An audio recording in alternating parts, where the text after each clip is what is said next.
It just left the talk. Oh, kia ora whānau, if you're watching online, we've just had a bit of a technical glitch because our facilitator has just dropped off the Zoom for some reason. So maybe we'll start rolling this hauora kōrero tonight without Nat, who usually facilitates. So kia ora, everyone. Thanks for dropping in and joining us online today. Super excited to be talking to you tonight about staying well during winter. So we're not quite in winter at the moment, but we're about to get there. And so tonight's kōrero is about how to keep yourself well. Hi, Nat. Welcome back. So I'm just going to start us off with a whakatauki to start our kōrero tonight, and then Nat's going to take over and do the job that none of us are very good at, but we've seemed to come to the party tonight. Just how the so I'll start us with a whakatauki. Yeah, awesome. So our whakatauki to open our kōrero tonight is Kei a tātou anō te aratika, which means the answers are within us. And in terms of this conversation this evening, actually, none of it should be super new to anyone. Hopefully what we're going to be talking to you about tonight will resonate with you. You'll hear things that you've always wondered whether or not they were true, and basically consolidating your knowledge that actually you do know how to look after yourself, and especially in wintertime, where there are always some top tips for looking after yourself in winter. So I'll just repeat that for you. Kei a tātou anō te aratika. So the answers are within us. Thanks, Nat. Kia ora, Anna, and aroha mai whānau. I'm in and out tonight, but hopefully I'm here for the duration now. But thank you to all of our panel for turning up tonight and giving the aroha and the whakaaro on hopefully give you some tips in terms of how you can better support your winter hauora. So now we're going to do a whakawhanaungatanga so everyone at home can get a feel for who's on our panel tonight. Hannah, did you want to open, please? Kia ora. My name's Hannah. I'm a clinical exercise physiologist at the Centre for Health. Yes. Amazing. Yeah, and I'm currently wrapped in a blanket because yes, it's very cold. All about winter wellness. Love it. Pat, did you want to introduce yourself now? Kia ora. Yes, I'm Pat Ward. I have a background in genetics and cell biology. I founded a company called Happy Horizons about 12 years ago that came out of my own health journey. I forgot what else I was supposed to say. So I'm very pleased to be here. Yeah, maybe I'll just keep it short and sweet. That's great, Pat. We're going to learn more about Pat's hikoi and her journey later throughout the kōrero whānau. But thank you, Pat. Mariana? Kia ora tātou, tēnei te mihi mai oha atu kia koe Nat, mō te hono mai I mātou I tēnei pō, me koe hoki Anna, I te whakatauki timatanga I tēnei kaupapa, nā mihi. Ko Mariana Hudson tōku ingoa, he kaimātū rongoa ahau, no te whakatōhea me Ngāti Parau, no pōtiki ahau e noho ana. Engari, kei te akua rangahau hoki. So kia ora koutou katoa. My name is Mariana. I'm a pharmacist by trade, and I whakapapa to whakatōhea and Ngāti Parau, and I am also on a research pathway at the moment, so learning in terms of rangahau under the safe wings of Anna and the team at the Centre for Health. So really excited about tonight in terms of wellness, winter wellness and winter preparedness, I suppose, for whānau across Aotearoa. And also just a mihi to you, Nat, for connecting us to tonight, and Anna for opening us up with that whakatauki. So ngā mihi, kia ora. Kia ora e hoa. And Fleur, did you want to introduce yourself and your gorgeous surroundings? Kia ora, I'm Fleur Sweeney and I'm a client at the Centre for Health, and I've been going there for a number of years now, working my way into being a healthier and better me. I'm still working my way into being a healthier and better me.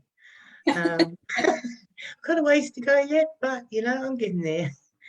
And I'll probably just be talking a little bit about that because I do suffer quite a lot in the winter because I'm asthmatic. I have to be very careful with winter chills, so it's really important that I stay well in winter. See? Amazing, Fleur. Kia ora. And Anna, did you want to introduce yourself? Anno. Anō. Kia ora anō, e te whānau. Like I said at the beginning, thanks heaps for joining us tonight. No tauranga mōna hau, ko Ngāti Ranginui, ko Maitarangi, ko Ngāti Pūkenga o Iwi, ko Anna Rolliston tōku ingoa. I'm Managing Director at the Centre for Health, and really looking forward to having this conversation with this amazing panel, and just want to say thank you on behalf of the Centre, you guys, for taking the time out of your evening and away from your whānau to join us to have this conversation today. Oh, kia ora, Anna. And kia ora, everyone, for picking up where my computer just absolutely dropped the ball. So kia ora, great start. But so let's get into this kōrero about winter wellness. And I know that, you know, the days are getting longer. We all kind of turning into hermits. And so I guess, as Anna said earlier in the kōrero, like there's going to be some really awesome kōrero around how you can support your hauora through this evening's kōrero. And we're going to kind of start with, Hannah, if I could ask you a pātai, please. What is seasonal affective disorder, and why do we need to take note? And why are we opening with that kōrero tonight? So seasonal affective disorder, or as possibly the other phrase gets thrown around, as the winter blues.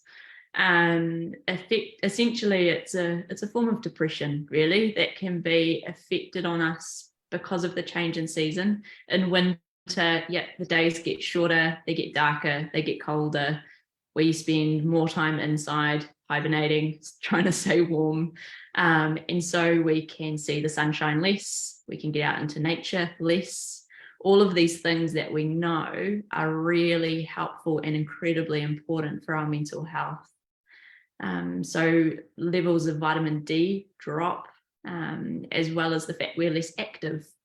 So we have less, we're less mobile. We're just literally doing less during the day, probably spending more time at work, because what else do you want to do on those cold, dark, dreary days?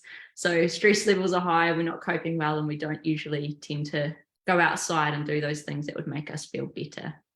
So it is an issue, and it's something that affects, I'd hazard a guess to say, most of us to certain degrees.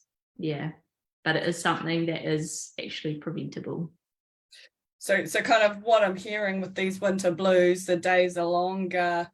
Don't really, the days are shorter, the days are darker. We don't want to go outside, but because of that, we actually need to get outside more because there's a lack of vitamin D, etc., etc. Yeah, exactly. And so it might be, and I mean, for some of us, like it's dark by the time we get in the car to go to work in the morning, and it's dark by the time we get in the car to go home at the end of the day. So sometimes it might just be reshuffling your day around. So for example, we have a block at lunchtime, which is our exercise time, and we allow a little bit of extra time afterwards then to eat. So getting outside in the middle of the day when the sun's up, so you've got some time to get out there, move, get some vitamin D, and then perhaps that means working a little bit longer in the evening or starting a little bit earlier, but you're still getting outside, you're still getting that hit to make you feel good. Yeah. Does anyone have any little tips to get you up and outside? What's something that, other than making yourself? Or I guess that's routine though, right? Having that routine helps you to get outside, like what Hannah's just said. Every day at midday you guys do some exercise, so you're getting something in, right? I think it's a little bit about knowing that going outside is a good idea. And so when you look out the window and you see it might be a freezing cold day, but it's a beautiful day, that actually you decide that you're going to put a jersey on and a beanie and you're going to go outside. Like, just knowing that that's part of your wellness routine. If I look out the window and it's a gloriously beautiful blue sky winter day, I'm going to go outside and get some vitamin D and breathe some air. And, you know, even if that's 5 minutes, now I'm not talking about going for a 30-minute walk or anything, but just step outside the building. And I also reckon that sometimes, sorry, Fleur, you go. Oh, I was going to say the other thing is get a dog. A dog makes you go for a walk, and it doesn't matter what the weather is, you know, but certainly a dog forces you to go for a walk. So, you know, you are going to go out on those sunny days because that dog's saying, I need my walk. Yeah. It may not be for everyone, but the dog works for me. Sorry. I firmly believe that animals are the best exercise equipment you can possibly own for that reason. Because even when it's raining and miserable outside, if you don't take that dog for a walk, he's going to drive you batty. And the other one is also to find a friend who maybe is on the same hikoi as you. So therefore, at 6 a.m. in the morning when the alarm goes off, you've got someone that you have to meet. You'd be letting them down if you decided just to stay under the covers. And I also believe that the sun sets and the sun rises in winter are the prettiest. And I'm not sure if that's not based on any research that I've done, but it's certainly the horizon when there's mist lifting off the waterways or things like that looks very pretty. Isn't it funny with the dog and the friend example that we get up and we get out for someone else or something else, but when it's to take care of ourselves, that's a harder proposition. So much easier to stay in. The duvet's got me hostage. I can't leave. You know, like, but if there's somebody else or something else getting you outside, it's easier to do because you're responsible for someone else or to someone else. So yeah, we really need to work on ourselves a little bit more. Kia ora, Hannah, that was an awesome overview of that. Mariana, as a pharmacist, if somebody walks into a pharmacy and says to you that they're feeling rubbish and want some help, what do you do? What do you say to them? Great question, Matt. You know, I constantly think about this sort of stuff and just absolutely know there's no one-liner that's going to solve this question. And as pharmacists, I suppose to be able to pick up on sort of visual cues that they might have when they come in, and try and do some type of pre-thinking prior, it's just too hard. And what I try and do the best that I can is actually just try and prompt them through questioning and get them to open up in terms of what's happening for them. Within pharmacy, a lot of it is symptomatic stuff, right? So they're usually coming in because they have some type of symptom that we can support them with. So whether that's congestion, head cold, pain, fever, whatever that looks like for them, we still need to be able to determine that through kōrero.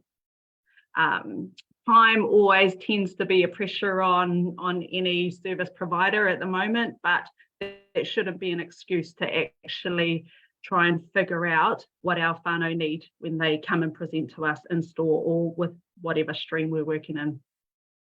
And at the same time, it's actually trying to figure out the solutions that they already have in mind as well. Because like our whakatauki states, we already have the answers, and it's about allowing them to actually be able to discuss those with us, and then we work to guide that process. And obviously within pharmacy, there's a couple of different strands. So there's natural health, there's obviously over-the-counter type products. But at the end of the day, depending on their needs, it's trying to figure out what their solutions are for themselves and their whānau. Yeah, it's a big pātai, and there's a lot to cover in that space. But I suppose just a couple of little things to take away is literally to listen, to determine their needs. I suppose just one more thing before we move on. A lot of the time our whānau come in and they're not feeling the best, and they're not in a mental state that they do want to have a big kōrero with us. And so we have to be able to recognise that stuff too. And that comes, I believe, with experience, but also having prior connections to those whānau that come in the door, which is really important, because then you can try and navigate the kōrero without actually dictating their needs. So, yeah. I love in both of those examples, though, it comes back to the person coming in and forming that relationship and be able to do that first, without just being led by the whānau that are coming in. And a lot of the time, it isn't about them taking away a product. It's also trying to figure out some of these other things that we've already spoken about today in terms of getting out for a walk and the whole aspect of hauora, the full umbrella of hauora, and what that looks like in each of our corners. So it's only one small part medicine plays, or medication, I should say. Awesome, thank you, Hoa. Did anyone else have oh no, sorry, I'm just going to jump into sorry, Anna. my mind's working 50 times overboard today. Can we have a bit of a kōrero now, going from our pharmacy kōrero, Anna, into what a viral infection is and how it affects the body? Yeah, sure. So viruses are really common in the wintertime, and the flu's a virus, the cold's a virus, COVID's a virus. We know lots of viruses. So a virus is like it's a microscopic thing that you can't see. It's a troublemaker that makes you sick, and it has its own genetic information, just like we have genetic information, and so they're really similar to us and really different to us. So they have this blueprint inside them that is the troublemaking that they intend to do with you when they arrive at your doorstep. And so the thing about viruses is that they can't actually do their thing without us. So they need a host. They can't live without us. And so they sneak into your body and they invaded your cells. And once they're in there, they hijack the cell and they do a whole lot of things to the cell, and they inject their DNA into it, and they produce more viruses. So this is how you get sicker and sicker, is that you get a virus that infects your cell, and then it makes more of itself, and then those go and infect more cells, and they make more of themselves, and that just goes on and on and on. And that's how the trouble happens. That's why they're troublemakers.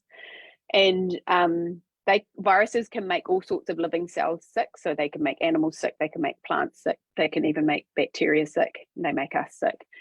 And they cause all sorts of different illnesses, like mild ones, like you would say the common cold with a mild virus versus influenza, which is not quite as mild as the common cold.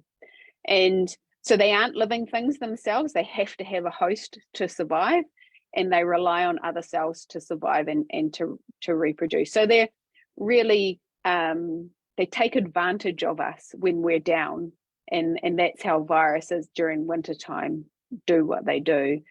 And there's a few reasons why viral infections are really common in winter. One is environmental stuff. We tend to stay indoors in wintertime. And if we're in an office space, for example, that means we're around more people in close proximity more than what we would be in other seasons when we actively want to get out and about. So we're around people who might be coughing and sneezing more in wintertime than we usually are. Dry air is quite common in wintertime, and the cold weather brings drier air, and that's both inside and outside. So inside with our air conditioning environment, we often have dry air, and this affects your respiratory system, dries up all the healthy mucous membranes that you've got that help with your immunity and fighting off viruses for you. We might have a weakened immune response during wintertime. So some research suggests that the colder the temperature, the weaker our immune response. There is also some evidence that says that's not true, but you know, if you think about it, we tend to feel more unwell in the wintertime and more susceptible to things. And there's this lack of sunlight thing that Hannah alluded to before. So we don't go outside, there's less sun in winter, so we don't get our vitamin D quotient that we would normally get, which is super helpful for the immune system. And then also some viruses are seasonal. So we know, for example, the flu, the common cold, they occur in wintertime and they thrive in that cold environment. So viruses are a really important consideration for keeping well in winter because they are around. They will affect you if your immune system is down. And there's a whole heap of things that we do in wintertime that make us more susceptible to contracting a virus. Oh, awesome, Anna. Pat, did you have anything else to add to that kōrero as well? With your background and you're on mute, Pat. Sorry about that. Yeah, no, I thought that was a great explanation, Anna. They are opportunists and they do invade your DNA. I thought that was a brilliant explanation. The other thing about wintertime, of course, is we have all the windows closed. So, you know, we don't have the airflow, and it might be something, you know, when that beautiful summer sun comes out in the middle of the day and it warms up, just making an extra effort to, you know, get some airflow through. That might help. But yes, that I was going to say, I think Anna did a really good job. So on that, so we know that viruses can impact kind of respiratory illnesses. Are there any specific recommendations for maintaining kind of a healthy respiratory function and preventing kind of those winter related ills? I reckon Pat on people. I reckon Pat could go in this one. Hey. So how do we maintain healthy respiratory function? Lots of ways, I suppose. Good diet. There are things we can do. Perhaps are we just focusing on respiratory rather than immune responses, or you want me? Should we talk a little bit about what respiratory kind of illnesses are and then kind of go into that? Oh, so with lungs, I was going to say, usually it's to do with your breathing in your lungs. So if you have inflammation in your lungs, or if you get fluid in your lungs, or, you know, the respiratory systems affect your ability to breathe. Yeah. Something we do know, and I think you covered this in one of the earlier kōreros, about the importance of breathing, maybe, and just that really shallow breath versus that really deep breath, and taking really deep breaths into the lower part of the lungs and just fully expanding it. Again, it's just a good way to clean out the stale stuff. You just want to get a bit of house cleaning going on there. So some really good slow breaths can help with with the respiratory system, as well as all of the other things that we're going to talk about and have talked about as well. Hannah, did you have anything to add to that as well? Yeah, I think along similar lines as Pat, and it's also being aware that, as Anna said, the air is colder, and with the weather we're having lately, it's also a lot damper. So if you're getting outside in the early mornings or in the evenings, it's actually having like a buff or a scarf, or heck, even put your mask on and breathe in that warm air. It just makes it a lot nicer, and your lungs are more likely to send it deeper into your lungs. Send it deeper into themselves if that air is warm. And exercise, obviously, is the other one, because you need to work those lungs, and exercise will do that for you, as well as actually keeping your metabolism up, keeping that blood flowing, so you're getting that oxygenated blood around the rest of your body too. To do that. Hey, Flu, you have asthma and have had prior bronchial concerns and battle with, as you discussed in your opening kōrero, battle with ills and chills, I think it was, and breathing through the winter months. Can you share your hiko, your journey with us tonight around that, please? Sure. I mean, I've had asthma for a very long time, but recently, last year, whether it was a result of too much contact with my muckles or something, I ended up being basically ill virtually from March through to November, and I ended up with pneumonia at one point. So I know quite a lot about the downside of that. How to prevent that is the stuff that I'm working on at the moment. I'm not someone who's opposed to the pharmaceutical help when it's necessary, and because I'm an asthmatic, it is absolutely necessary for me to use the puffers and machines, because otherwise I can't breathe sometimes. And now it appears that there's some long-term damage in my lungs, which is unfortunate, but that's what I'm going to be moving on with. So I've just been really listening, looking around. I think everything that I'm hearing tonight, like certainly exercise helps me enormously. Keeping that deep breathing going, keeping my lungs working is really important. And the more I do it, the better I get. I have to set these little goals, like getting halfway up a hill, getting all the way up a hill, but they're little goals. But as I get there, little by little, I feel better and better.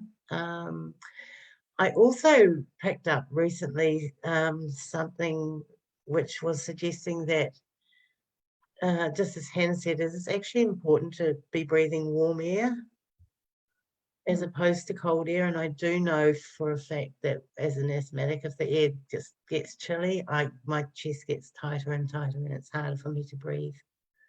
So, So what do you do? Sorry, Flu. So what do you do in that instance if you're outside and you can feel that tightness? What do you do? Yeah, I do exactly what Hannah says, except it's more like this. I pull my jersey up. Yeah, I'll cover my face to try and warm the air up as it's coming in. So that's what I'll do. But I do tend to avoid cold air if I possibly can. Other than that, good diet. Absolutely, totally support that. I've been eating much better in the last few years, and it is paying dividends. And the only other thing is to stay away from my muckles, but I can't do that because apparently they go to this place called a virus exchange, also known as daycare. Yeah. And then they come and visit me and share their learnings from that place. Oh, all the love. Yeah, exactly. But yeah, I'm now, as I said before, not opposed to pharmaceuticals. I'm now doing preventative antibiotics, which not everybody would agree to, probably. But for me, the whole idea of being sick for 9 months is just, I never want to go there again. It was a really hard year, and I intend to make this one so much better with much more exercise. And it's stoked. Much better eating, yes, and all the assistance I can get from wherever I can get it. No, awesome, Fleur. Thank you for that. Mariana? I just wanted to tautoko that kōrero, with Fleur being able to share her journey with us. So thank you for that, Fleur. And I suppose in my industry, I am dealing with the whānau that already have existing respiratory conditions. Right? So when we are trying to engage them around improving lung function and things like that, it can be challenging for whānau who are already in a state of, they're already compensating in that area because they're suffering from a lung disease. But I did want to just push the point around being well equipped over winter and ensuring that you've got sufficient supply at home, and understanding your entitlements and things like that through the pharmacy sector. And this is definitely no plug in terms of today's budget, but obviously the $5 co-payments will be removed for everybody across Aotearoa. So I think that's a huge feat in terms of the cost barriers associated with accessing medicines. And the other thing I wanted to touch on was just within my own personal life, we've recently witnessed my father-in-law go through his journey of lung cancer. And so when we're thinking again around lung diseases, the mahi that I've done with Anna and the team around early diagnosis and stuff like that all comes into play in terms of education for our whānau and how much awareness we need to continuously put out there. And that is not something I would wish upon anybody to witness in their whānau, to see the end stage of what that looked like. So it's the awareness, the education that we give, and having whānau like Fleur come on and share her journey in terms of what it looks like for her as well. So I just wanted to say that. Yeah. Thank you. And again, thank you both for sharing your whakaaro and your beautiful journeys, because it does really help whānau at home. We know that real life stories and examples and what does and doesn't work in that mamae, people resonate with that. So thank you for sharing those Hey, journeys. Nat, can I just jump in? Because this is slightly off topic, but you've raised a really good point.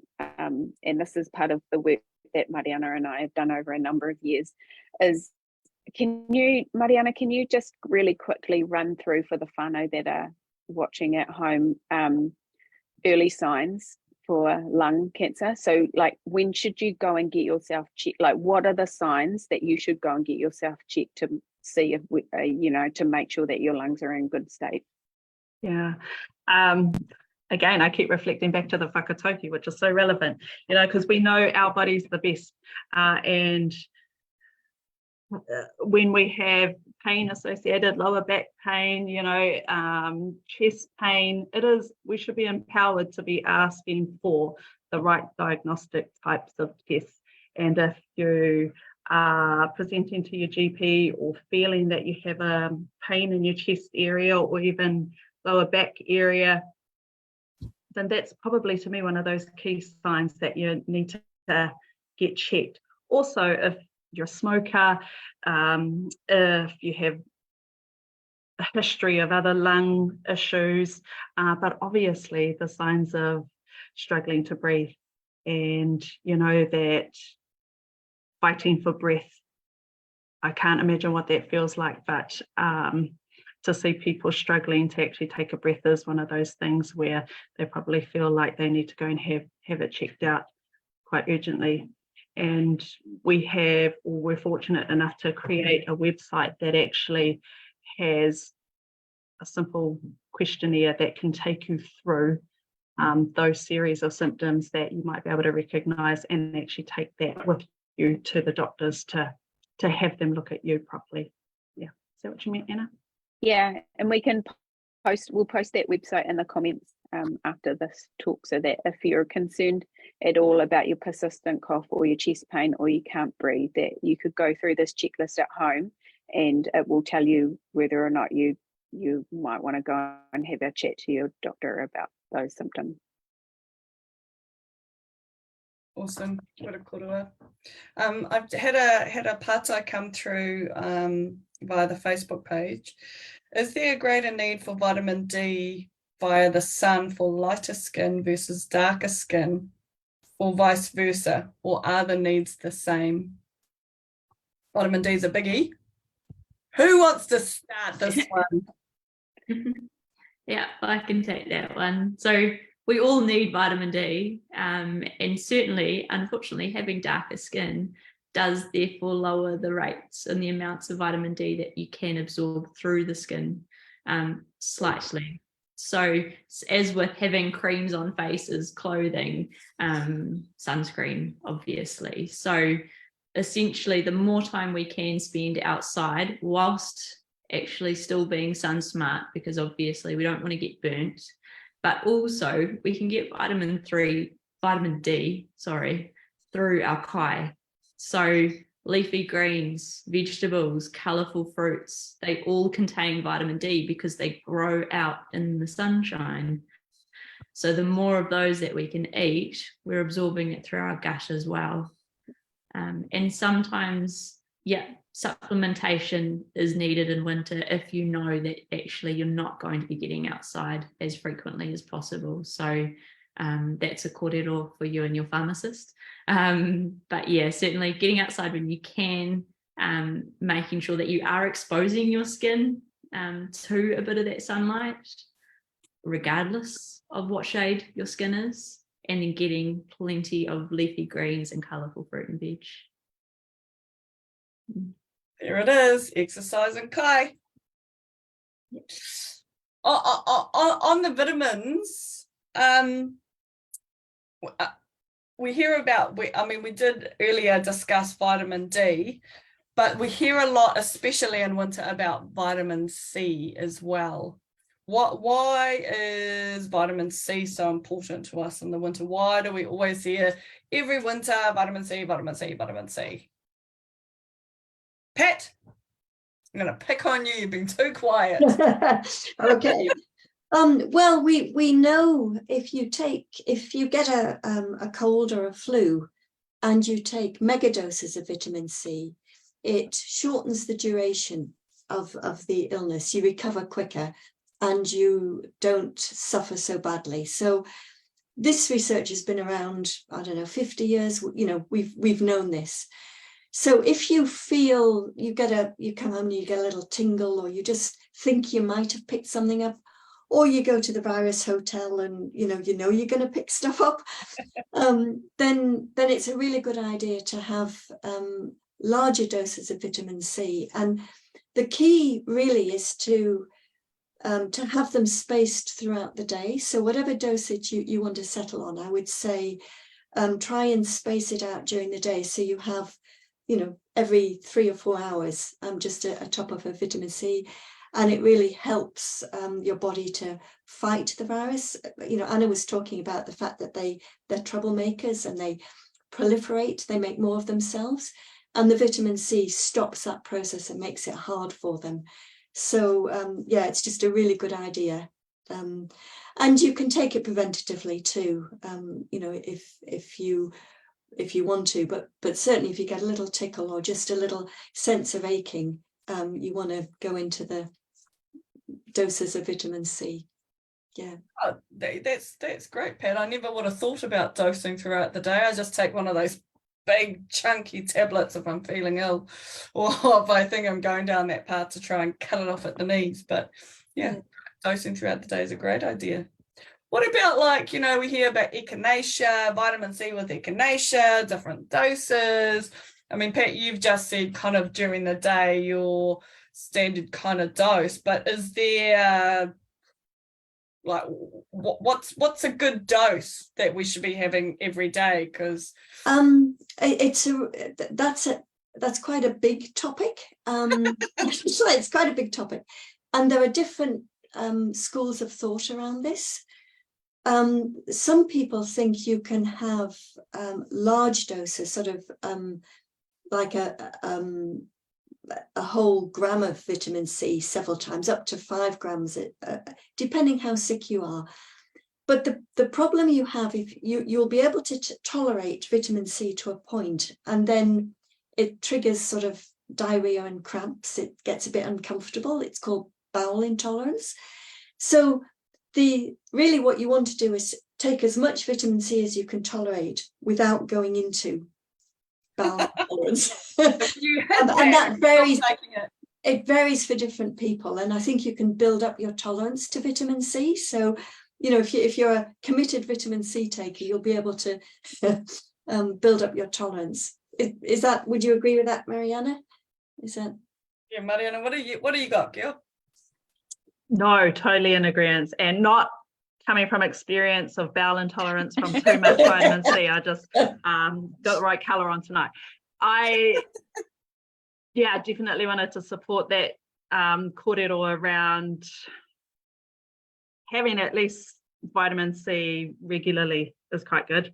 You know, if I think back to some of the research papers, which, you know, probably stretch back to before 1975, there's a lot of conflicting stuff around how effective they are in terms of the difference in improving symptoms associated with the cold and things like that. But for me, one of the key parts for vitamin C is taking it regularly at small doses, because of the important role that vitamin C has in the number of metabolic functions in our body, right? So it helps support the activation of vitamin B, which we need as a stress relief for our body, folic acid as well, also around the conversion of cholesterol and bile, and so that supports the breakdown of our fats in our body. So vitamin C has this huge role metabolically as well. But the other one that I know we'll touch on throughout this kōrero is vitamin C's role in the conversion of tryptophan, which is one of our amino acids, the building blocks in our body. And that then creates a neurotransmitter or chemical messenger known as serotonin. And serotonin is what we rely on to help us sleep well. It's responsible to make us feel happy and all of those things that we need, especially through winter. So the importance for me around vitamin C comes at regular dosing, which doesn't have to be every day, but you know, regularly throughout the week at least, and consistently.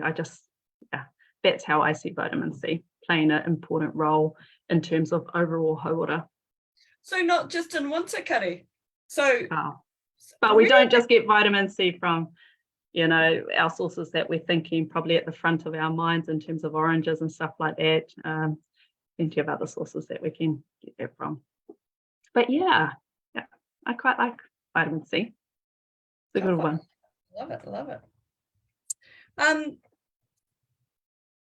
So other than vitamin C, there's a multitude of research to suggest that magnesium is also vital for our health and well-being. Pat,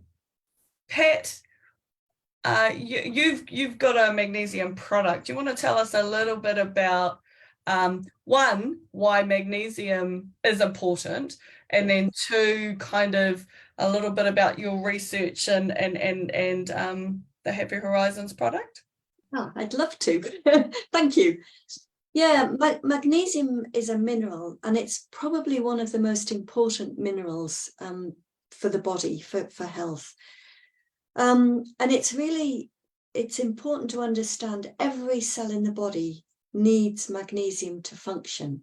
That the number of things that your body needs magnesium for, it's like you need it for your muscles, for your bones, for your hormones, for good brain function, everything. So if you don't have enough magnesium in the winter, there are two sort of related parts to this.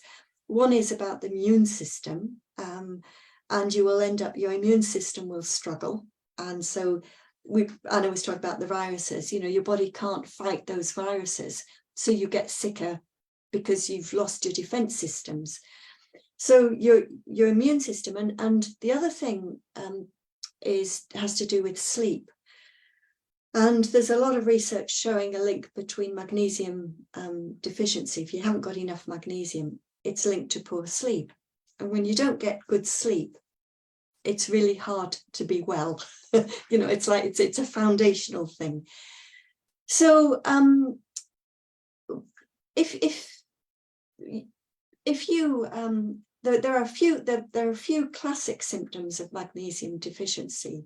So if you or any of your whānau are experiencing muscle soreness or cramps is classic magnesium deficiency. So, you know, that's something to watch out for. Poor sleep, we've talked about. Restless legs. Some people's legs twitch at night. The muscles just don't work properly, and sounds bizarre, but if you've experienced it, which I have, it's horrible because you can't sleep. And anxiety probably is another big one. It's not the only thing, but there's really good evidence linking anxiety, poor sleep, all of those things to magnesium deficiency. So you can get magnesium in your kai. Really good sources would be nuts and seeds, particularly things like pumpkin seeds and cashew nuts. Classic beautiful leafy greens, you know, kale and spinach. But the interesting thing for me, the research, there's not a lot, but it's beginning to paint a picture that shows for mineral absorption, we have little microorganisms in our stomach that we need to help us absorb the food. So we have these that help us absorb magnesium. And if you have low body levels of magnesium, once your magnesium becomes low, what happens is you don't have those little helpers in your gut. So you can't get the magnesium into your body from your stomach very easily. It's just really hard. So if you have those symptoms showing you, you know, like the muscle things and the poor sleep, that the symptoms of magnesium deficiency are indicating your body is low, which means you probably need to look at another way to get the levels back up before you can then take full advantage of the magnesium in the food that you eat. And it turns out we absorb magnesium through the skin beautifully. When I was at school, we were taught the skin was a barrier, you know, for the older ones among us. It was just for keeping things in the body and things out of the body. It was just a barrier. But we're learning that's not the case at all. And if you think about it, if you've ever known anybody that's tried to quit smoking and use nicotine patches, we use them because the nicotine goes into the body. So we know the skin is a large organ and it absorbs what you put on it. So it turns out if you put the magnesium on your skin, it gets into your body really much better when you have low levels of magnesium. It's debatable, you know, whether you'd still want to continue that. If you get your levels back up to where they should be, your symptoms disappear, and you have a really magnesium-rich diet, you're probably fine. But while you're in that transitioning process, and perhaps if your diet isn't where it should be, the cream that we have made, it was years of research that I put into it when I was doing this, because I was sick, and it's like I had horrible cramps, I had restless legs, I couldn't sleep, I had fatigue. It was just horrible.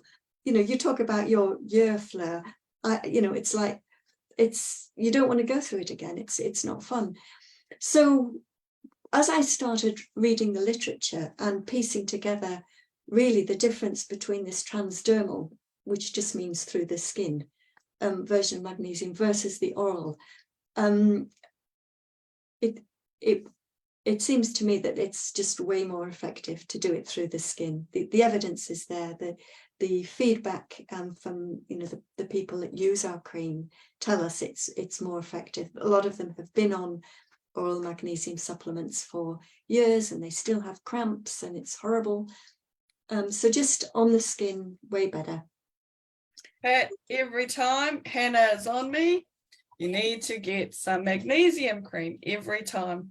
Yeah. So I think Jacinta is a massive advocate for your cream and how good it is for the communities that they support as well.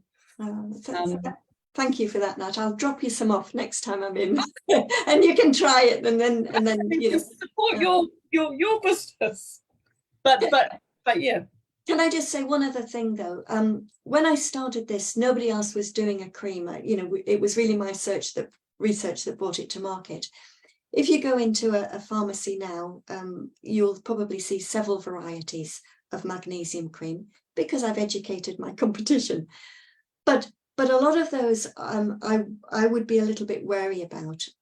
And again, just really quickly, all magnesium isn't the same, and some of it contains it's not pure, and it will have sort of things that are toxic in it, because people don't know otherwise. So the magnesium that I use is the purest on the planet, and it has been lab tested.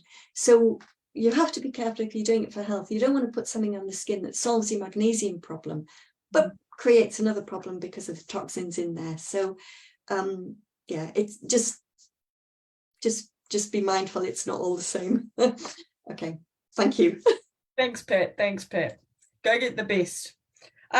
So magnesium's great for sleep, Yes. guys. What how does winter weather affect sleep quality? What, and does anyone have any strategies to counter or to employ restful sleep? Well, Sometimes winter's good for sleep because it's cooler, so you don't overheat, you know, because that's the problem in summer, you're too blinking hot. And so kind of this time of the year is almost like perfect temperature, because it's not freezing cold, but it's not hot anymore. And so you get this really nice body temperature, because, you know, you've got your body temperature, you put the blankets on in summertime, and then you create heat between your body and the blanket, and that heats you up, and then you get too hot. Whereas at this time of the year, you get under the blankets and you're a bit chilly when you get in, and then you heat up that layer between you and the blanket, and it keeps you at a good temperature all night, and it's not cold enough yet really for it to get through the blanket. So there are some positives for sleeping. In winter, a cooler environment is often better for sleeping. Could I chip in? I would agree with that, Anna, absolutely. Going back to the change in day length, often what it means is people are spending more time with their screens or their mobile phones, which emit a blue light, and the blue light can inhibit the production of a hormone called melatonin, which you need to go into that sleep cycle. So something I would say is, if you're not sleeping well, you probably want to avoid using your screen devices a couple of hours before you want to go to bed, because that blue light it wakes you up, and just, yeah, and keep your own lighting soft as you're going to bed, just if that's helpful. So you're telling everyone that they should stop watching this right now, because they're like within 2 hours of going to bed. In about 15 minutes. Are they going to go to bed before 10 o'clock? No, that's fine. But once we've finished, it probably is a good idea to turn off. So yeah. Yeah, and I think sorry, Nat. I was just to kind of, I guess, ingrain the importance around sleep, particularly for just actually overall health, and particularly in winter, is it's during our sleep that our physical body and our mental health actually get the chance to recover. Yeah. We do all the good stuff during the day, like we go to the gym or we exercise, we eat the good kai, we do all these good things, but it's actually at night when we're sound asleep that all of those good cues during the day take effect in the body. So if we're not getting the quality of sleep that our body actually needs, then we're not recovering, we're not regenerating, we're not growing, developing, and actually taking care of ourselves. And I think a really key thing to remember is the body will only fall truly asleep if it feels safe and relaxed to do so. And also if your core body temperature can drop. So having a cooler environment is important. Stopping eating early is also important. But doing little things that help you relax, like we know magnesium helps muscles relax. Even the act of just rubbing it into your neck, rubbing it into your feet, rubbing it into those sore spots can be really beneficial. Epsom salt bath before bed, reading a book rather than scrolling social media. All of those things can be really beneficial to help with a night's sleep. And also, actually, even napping. Winter's about relaxing. Winter is actually about taking care of yourself, slowing down and allowing your body to rest, recoup and recover. You're actually allowed to do that even more in winter. That's what the season's about. That's why there's really comforting kai available in winter. We need to eat those root vegetables because that's what our bodies actually need during those cooler months. So allow yourself the chance to actually slow down occasionally, because you're allowed to, and it's actually really, really good for you as well. Sorry, Fleur. Oh, and not to counter what you're saying, but also for me, it also emphasizes the importance of getting some exercise during the day, because if I don't, I find sleeping a lot harder. I'm with you, Fleur. Yeah. Yeah, absolutely. And that's why exercising during the day and even first thing in the morning is really good for helping keep that sort of circadian rhythm going. Doing high intensity exercise in the evening can actually make sleep a little bit harder to come by, because your metabolism's up and you're probably a bit, there might be a bit of adrenaline pumping around. So going for a gentle walk in the evening to admire that sunset is an ideal way, and do the higher intensity stuff during the day where possible. We're running out of time, but I do want to just touch on our Kai. Are there any specific dietary requirements over winter? So Hannah, you just kind of touched on those fruit vegetables, right? So what else? Like, what are some tips, tricks? What are some ingredients that we should all be trying to incorporate into our diet for better hauora during winter? Well, I think like the easy way to start is actually look at what fruit and veg is growing at this time of the year. Those are the types of kai you should be eating. Yeah. So even Google what type of fruit and veg is growing right now, and you'll find those are the foods that contain the nutrients that we need. But also knowing that we're trying to support our immune system, look after our bodies. And if, as it seems to be in the world right now, everyone's a little bit crazy busy. So stress is probably quite high. So having things that are going to help lower inflammation in the body is also quite helpful. And also, like using your spices, using things like garlic, ginger, turmeric, pepper, use them, and having hot drinks. Like we know hydration is really, really important, but actually go for a hot drink. Maybe not the coffee so much. Like I'd never tell anyone to not drink coffee, because it might help reduce risk of dementia. But but having hot water and lemon and ginger, or hot water with even just some fruit in it, or you can make a really nice turmeric honey drink. Add some vitamin C to it. There's lots of things you can do, and having that hot drink, you're more likely to be sipping on it and getting the fluid in, because it's keeping you warmer at the same time as well. So you've spoken about fresh produce, like chucking garlic, ginger, turmeric into stuff. What's the difference if we don't have access to those fresh things, but we've got spices? What's the difference? Oh, nothing. Use them. Use your ground spices, and same with at the supermarket, because unfortunately, and given the weather that we have had, obviously our fresh kai is noticeably more expensive, because unfortunately there's just been so much damage happen with the weather. So go to the freezer. The frozen veggies are just as nutrient rich. If in fact they've probably got more nutrients in them than they do a lot of the imported stuff that we've got on the fresh produce aisle. So go to the freezer, use those frozen veggies, heat them, make sure you're not eating limp vegetables, because they're just gross. But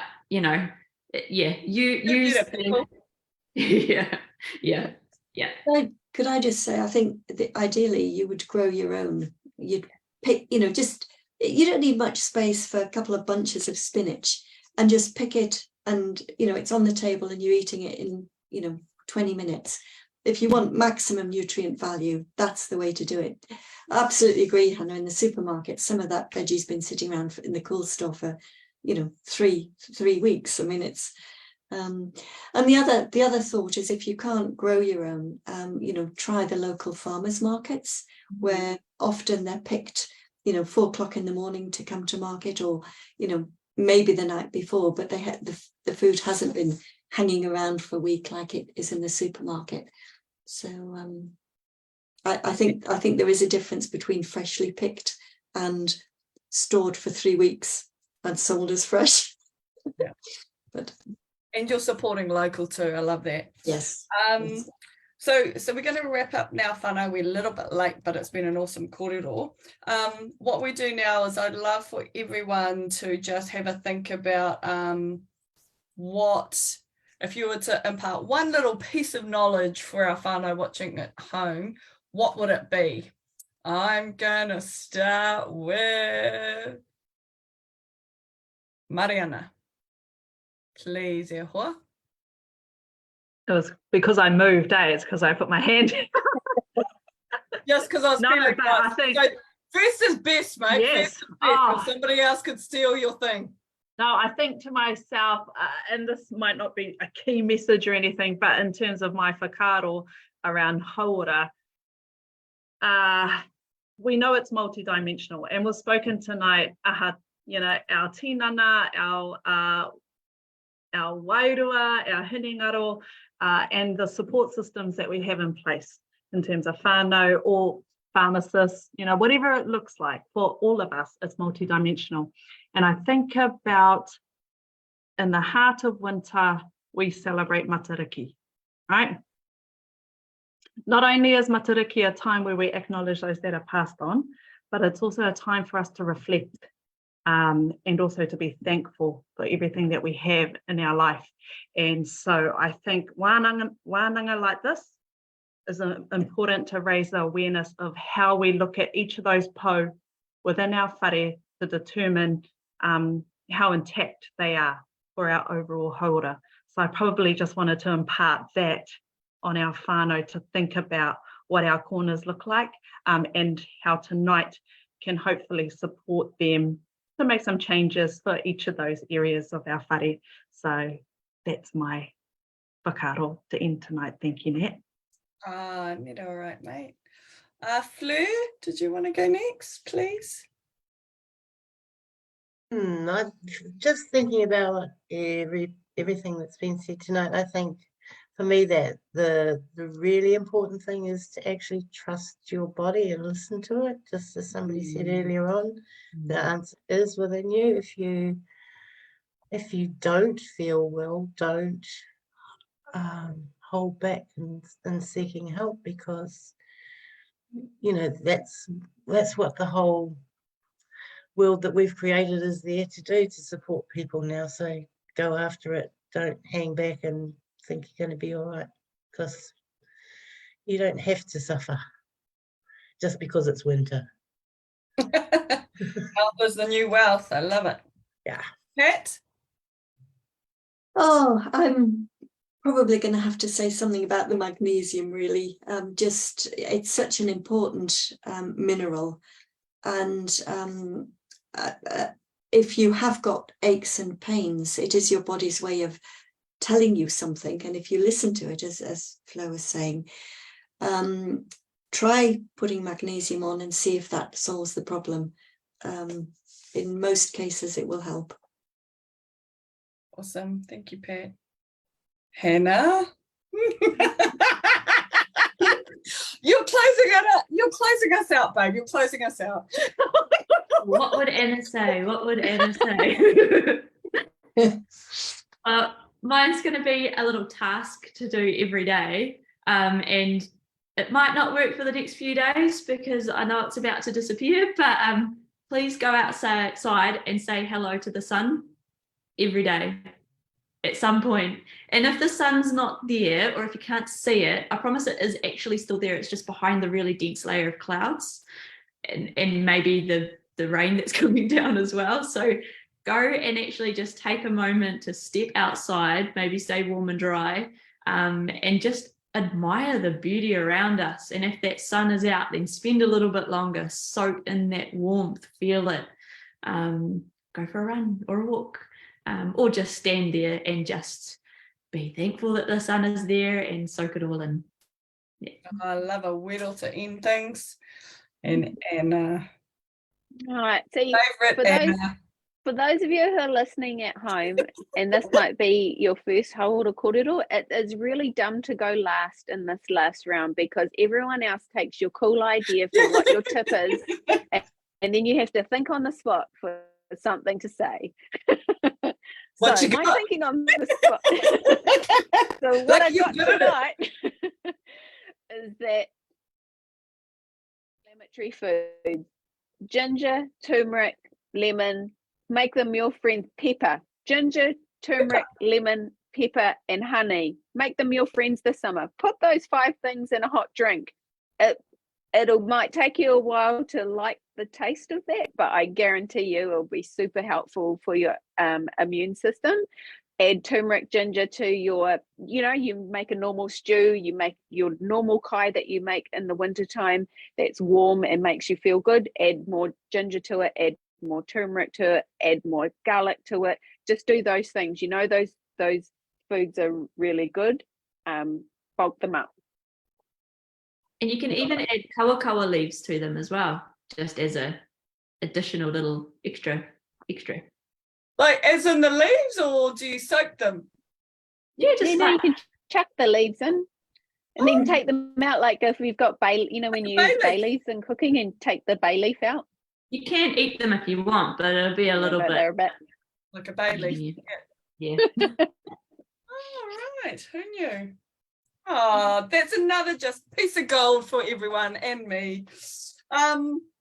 Well, that's us, whānau. Thank you so much for jumping online tonight, and hopefully you've been able to take some information and incorporate it into your everyday lives to support your hauora this winter.